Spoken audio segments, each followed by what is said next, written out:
Hej, jeg vil lige give en kort introduktion i, hvordan man optager en video med Screencast-O-Matic. Man kommer ind i programmet ved det her link, eller ved at skrive Screencast-O-Matic i Google.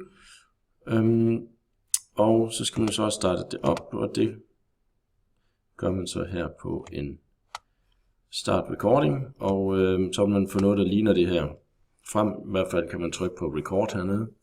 Og så henter I så det I har på skærmen, kan I så speake henover, og så efterhånden hente dokumenter ind, og fortælle det, I vil fortælle om det, indtil I er færdige med at beskrive forsøget. Og det skal selvfølgelig være sådan, at alle har været inde og tale nogenlunde lige meget.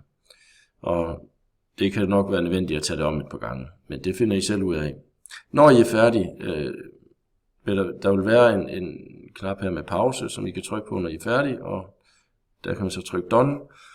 Og der kan man så selvfølgelig downloade videoen til sin computer, men jeg vil godt have, at I laver et YouTube, uploader til YouTube, så vi ikke får for meget, der fylder på i Moodle. Ja, god fornøjelse.